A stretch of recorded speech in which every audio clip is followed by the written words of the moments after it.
How big an involvement does he have in the flood control mess na kinakarap natin? Well, the Speaker controls everything in the House, so by that nature, we could assume that he controlled everything during that time. No budget could pass through without the Speaker's approval. He has full control, especially with the supermajority that voted for him, which I was a part of before. He had full control over practically all committees. Naniniwala ka ba that former Appropriations Committee Chair Zaldi Co is, in my words again, for lack of a better word, is in connivance with the Speaker? Well, it would be impossible for him not to be in connivance because the Appropriation Committee is a very valuable committee, a very sought-after committee by congressmen, and only someone very close to the administration would be able to receive. So hindi siya pwede kumilos, hindi siya pwedeng makapagdesisyon ng kung anuman sa appropriations na walang basbas to Speaker Romualdez. Naturally, that's That's what you're trying to say about Martin Romualdez. Why is he your enemy? It's not necessarily that Martin Romualdez is my enemy, but he goes against the interests of the people who I would consider my friends, which are the people of the Philippines. He's no longer working for the benefit of the Philippines, and him getting away would prove that every other speaker could do what he has done and get away with it as well. So therefore, I am maximizing my efforts to ensure that Martin Romualdez will be held accountable for any possible involvement he has and for any negligence he may have in the flood control anomalies.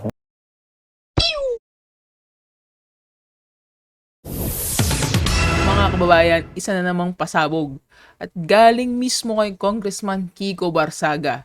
At habang yung ibang mga politiko na nanahimik, nagbubulag-bulagan o kaya sunod-sunuran na lang sa mga bossing nila, ito si Kiko Barzaga bumabanat ng totoo. Sabi niya mismo, ang Kongreso ay sira na. Anong ibig sabihin nun? Sira, bulok, kinakalawang na at wala nang natitirang integridad. Kung iisipin mo, ilang taon na tayo niloloko ng mga nakaupo dyan. At sa wakas, may isang baguhan, may isang matapang na nagsasabi ng katotohanan na matagal na nating hindi alam. Pera ng bayan, ginagawang laruan yung flood control funds na dapat proteksyon natin sa baha, ginagamit daw ng hindi maayos. At ito ang masakit. Nangyari yan nung panahon ni Martin Romualdez na siya pa ang caretaker dito. Hindi na to simpleng issue ng accounting. Ito na ang ebidensya na inaabuso ang sistema. Pero teka lang, hindi lang pera ang usapan dito. Ang pinunto ni Barzaga, mismong loob ng Kongreso ay bulok na. Yung boto, yung desisyon, hindi na para sa taong bayan. Para na lamang sa pansariling interes ng mga politiko. At kung sino ang malakas, sino ang hawak ng pondo, sila ang hari. Dito sa interview ni Kiko Barzaga, saludo ako sa kanya. Kasi hindi siya natakot magsalita, hindi siya takot tumayo, lumaban sa mga higante, laban sa mga makapangyarihan. Ang daming iba riyan, tiklop, tuta, takot mawalan ng pondo, takot mawalan ng pwesto. Pero itong si Kiko Barzaga, binuwag ang kanyang katahimikan.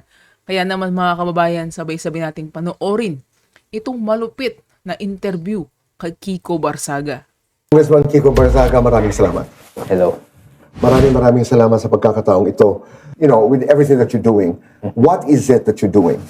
What I'm doing is I'm creating a different and more advanced version of Congress, one where someone like me would have more control over what will happen and what policies will be enacted.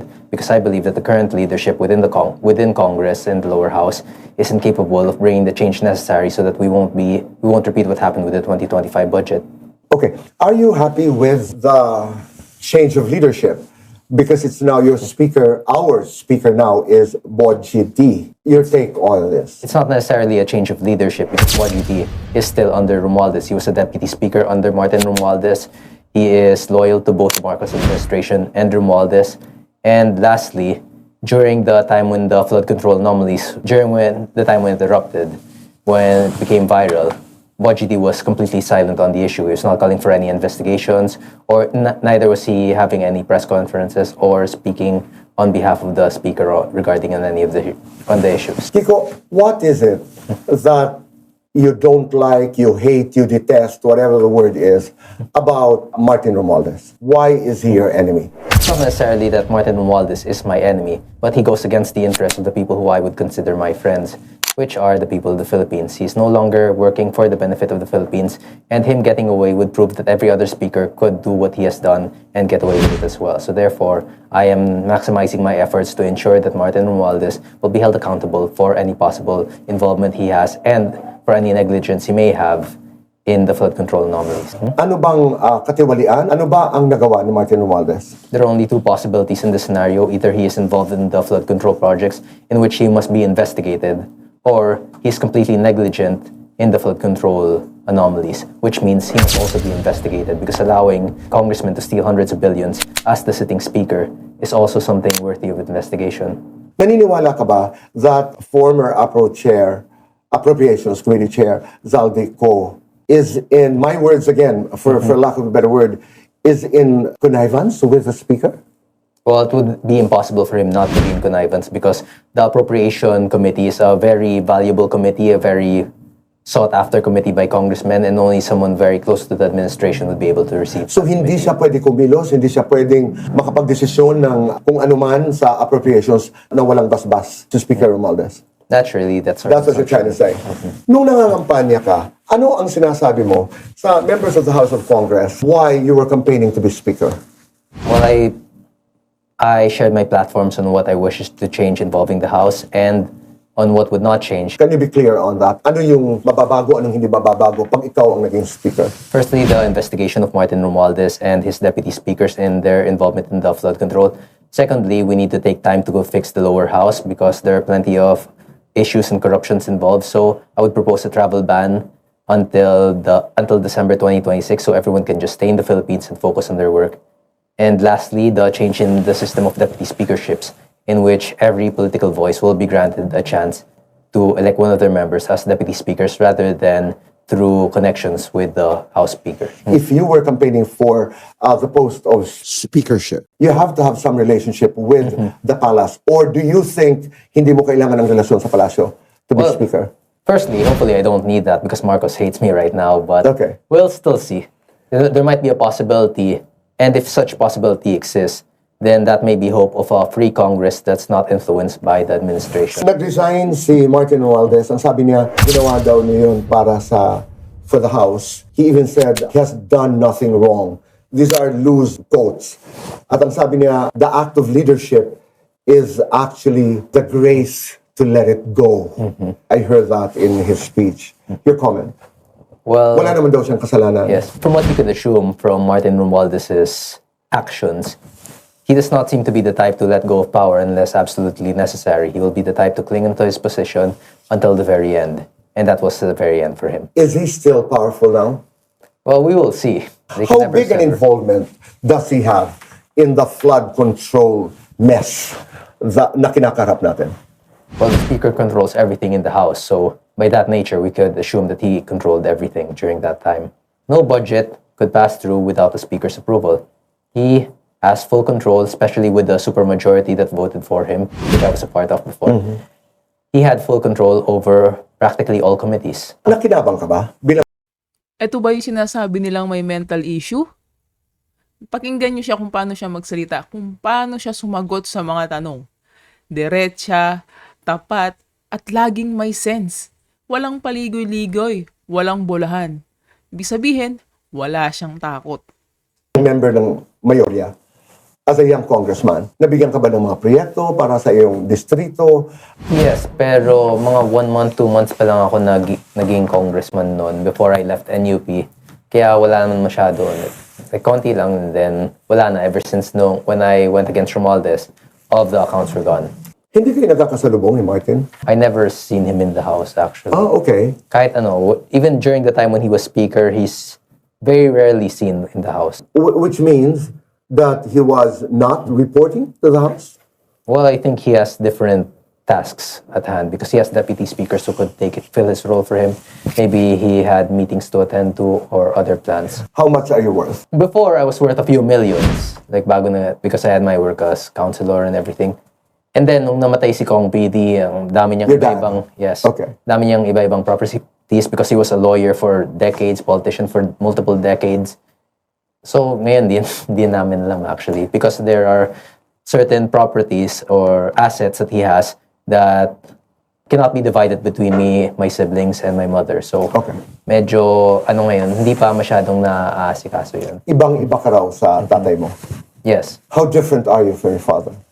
Well, I've never seen Kong PD in Congress, so I would not be able to talk on his behalf about how he was during his time. But for me, I'm not just different from Kong PD, but I'm also different from every other congressman. I remember watching your interview with Jessica Soho at sabi mo, oo, nepo baby ako. Are you living on money na ninakaw? Yeah, I didn't steal anything, so I'm not necessarily living off stolen funds. Kasi I was wondering nung sinabi mo na nepo baby ako, ano yung ibig sabihin nun?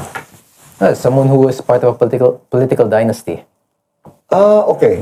Hindi, not necessarily may private planes, Well, wala pa naman. First termer congressman. lavish yung lifestyle. Hindi yun ang ibig sabihin mo. Siguro pag medyo tumagal ako sa Kongreso, baka yun na yung ibig sabihin kapag may private plane na ako. But right now, we just have to settle with whatever little we have. In the same interview, nung tinanong ka kung may pangako ka, kung maipapangako mo sa bayan na hindi ka magiging corrupt, your answer was very interesting. Everyone would say the same thing. They would all say that they will never become corrupt. Well, as for me, you'll just have to wait and see. Which means, That despite how I portray myself in the media and during interviews, one should not completely trust me because I am still a politician. You should not trust that I will never be corrupt just because I said it. You should always just wait and see any further evidence or further details before you decide on a politician's nature. you know, I truly understand that. Maniwala ka. I truly understand that.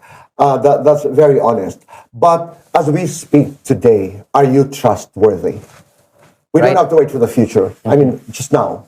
Can we trust you because you're a public servant? Right now, I'd like you to trust me. Why did you post having so much cash? What was that?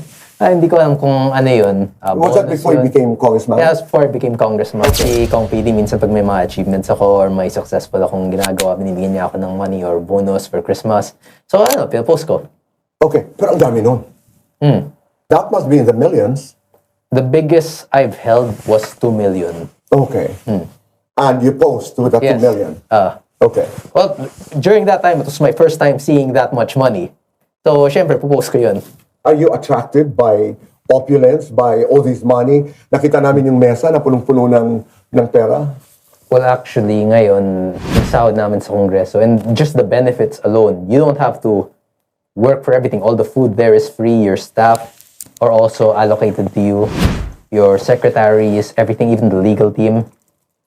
So if I had that much money, what would I spend it on? That's just more problems. Because whether I'm earning like 1 million a month or 10 million a month, over earning like 200 million a month, there's no difference. Because at that point, I'd be earning so much that I can't spend it on anything. I'll just be buying random things, which what I believe the other congressmen are I doing now. understand. When they're buying like trips to Europe or buying private jets or sports cars. Yes, at some point, you make so much money that you start just scamming yourself and buying useless things. And I don't really want to get scammed. And this is who you are. Hindi ikaw ito, Kiko. Well, not yet. Hindi ka pa alam. We don't know. Because once you start telling yourself that you can never be evil, that's the most dangerous situation to place yourself in. Because everything you do from that point on, you would believe to be good, even when it's evil. So every time, you always have to ask yourself whether or not you're still doing the right thing, whether or not you're still a good person.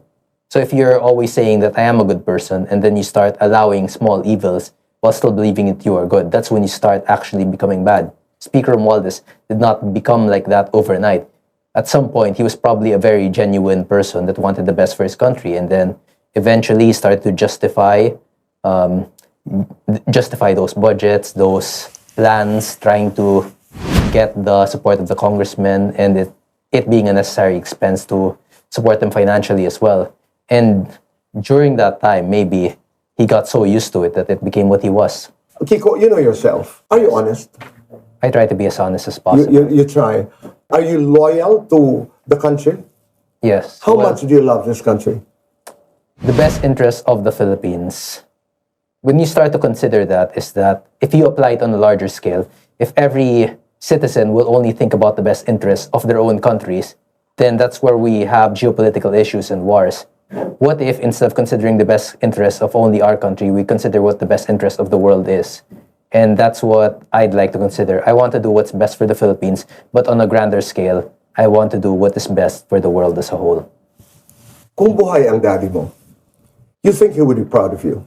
He'd be scared probably, He'd be scared because he is always the type to always bet on the wrong president or always bet on the wrong administration. He endorsed Chudoro, he endorsed Rojas, he endorsed Robredo. He does not want to make the wrong decisions afterwards. So after his president loses, he tries to do his best to get closer to the administration. But I went to the exact opposite direction, where I endorsed the winning president, but instead I chose to go against the administration after my president won. you have supporters, but you also realize na napakalaki ng posibilidad na marami ang naiinis sa'yo sa loob ng Kongreso. Well, it's okay if they hate me. The people hate them as well. Okay. What bothers you? I mean, nothing seems to bother you. The way I see it is there are 300 people, or maybe less, around 200, 250 people there in Congress that hate me. But there are millions, maybe over 100 million of people that hate the people in Congress. So who has a larger number? Because people only consider the representatives as the numbers there, but in reality, the number always belongs to the Filipino people. Aren't you betraying your family? How am I betraying my family? Because you're going against the principles, if there are principles of political dynasties. Oh yes, but betraying my family for the greater good is also worth it. And you will fight for that. And that's probably why a lot of people don't understand. Kasi nga, you keep on saying political dynasty. Produkto ka ng isang political dynasty. Why do you say so? Are you proud of that? Or are you just being realistic?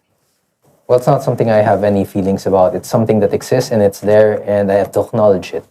Now, the reason I'm part of a political dynasty is because my family is in politics. My parents were in politics before me. My great-grandfather is where it all started from, one of the first municipal mayors of Dasmariñas and also a notable figure, a captain, I believe, of the KKK during the Spanish times. Right. You're proud of your family. You're proud of the achievements of your family. Yes. Especially for your area, for your district. You are. Yes. What is it that you want the Filipino people watching us, eavesdropping on this conversation to understand about it? Ano yung pinaka-importanteng mensahe na nais mong iparating sa sambayanan? Just think whatever you want about me. That's fine because I would act accordingly in reaction to what the general public assumption of me would be. Pero ayaw mo bang isipin namin that you're capable of affecting change? Well, that you are someone we can trust? That you're someone who is different from the rest?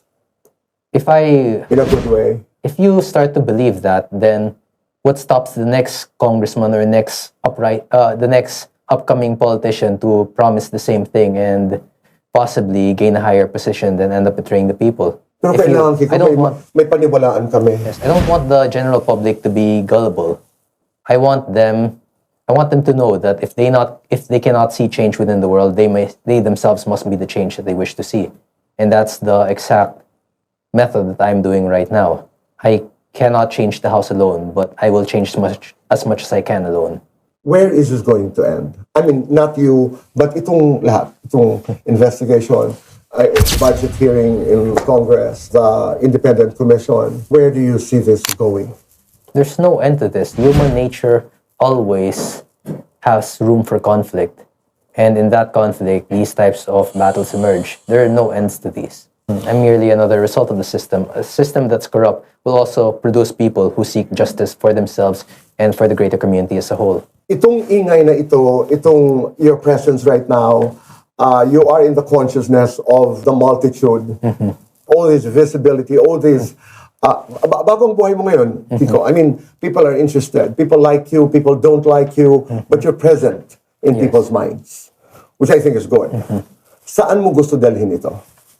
Well, right now, all I've been thinking about is the speakership and how I could ensure that Romualdez will face accountability for any possible crimes he was involved in, and also the other people in the House. But hopefully, this might become a new movement, a new take on politics and how my ideas and the ideas of the new generation could help shape this country and prevent us from reaching the same results that we've always been reaching. You take good care of yourself. You are healthy. Yes. Do you have a girlfriend? No, too busy for that. But I do. Talaga? I do casually date girls time to time, like twice, 3 times a week. As you would say, you're human. You have Yes, to of balance your course. life, you know? Yeah. So no girlfriend at this point. And no serious relationship, but I am seeing girls. I'm having You, my you finally fun. smiled. Yes. Yeah, I'm having my fun. That's good. Hindi yung mga sa mga pictures ha. Those are complete professionals. That's part of their job I saw to do that, it. Mga yes. kasi parang mga influencers din sila. Tapos yun yung mga naging mga picture photo ops nila. Mas dumami bang nagme-message sa'yo ngayon that you're very visible? Yes, but if I'm being perfectly honest, majority of those messaging me are from the LGBT community, which I welcome, but I have to always explain to them that I'm straight and I don't participate in that. Niligawan ka na ng bakla? I always say no, except for... No, I know you said no. Hindi, kasi may You raised it. may time dati na naipag-date ako tapos hindi ko pala alam na transgender. But that's... okay. Oh, that's... They're very interesting women. Yeah. Yes, but like... that's a funny memory now. Transgender woman. Hindi So ko ano pa... nangyari sa date? Hindi, nalaman ko lang after. Pero... After may nangyari? hindi, wala mang nangyari sa okay. amin. But like, it's a casual date. Tapos malalaman ko from her friend na... transgender. It's a very funny story, but not really one I'd like to say in front of everyone. I really understand. Okay, since you raised that, what is your stand on the LGBT community, the same-sex marriage, etc.? There are multiple layers to this. Firstly, it starts with acceptance, but to what point would that acceptance be? And how could that relate to legislation? So I believe that it's not in my right to say whether or not a homosexual may be married, but it's something that someone who is more well-versed in the topic Okay, should let's decide. bring it to civil rights. Palagay mo at least may bibigay ang civil rights sa bayang ito. You know, like they would invoke na ang pag-aasawa ay sa babae at lalaki lamang. Like I am an LGBT person, man, who has been in a long-term relationship, but I cannot plug, claiming the body of my partner. I don't even have the right. We can't even adopt conjugally. We can't even own properties together. This is what I mean by basic rights. Yes, we've had a discussion about that in terms of local ordinance. And ultimately, my final decision on it has been that it is something that must start with the national. So once Congress has made a decision, or at least the majority of Congress, or the ones involved in that committee, has made a decision, then that's when we can start considering what possible legislations could be Yeah. made. But from a personal perspective, yes, I do believe that you have the right to care for your significant other. In your own very unique way, you talk about being unique as a Filipino. You're very realistic in a way that people misunderstand for just being different. But I know you have a story. Yes. I know in your heart that I respect your story. Thank you. I do. Maraming salamat. Thank you. Thank you very much. Ayun po, no, narinig po natin ang matinding interview kay Kiko Barzaga. Sa interview nga to, no, wala tayong makikitang napaka-interesting na interview. The way na pagsagot ni Kiko Barzaga, talagang pakikinggan at pakikinggan mo siya. Kaya mga kababayan, ito na ang oras para suportahan ang tulad ni Kong Kiko Barzaga. Mga bagong dugo na handang magsabi ng totoo, kahit kalabanin pa ang mga bigatin sa politika. Kung lahat ng nasa Kongreso katulad niya, baka may pag-asa pa tayong makita ang tunay na pagbabago.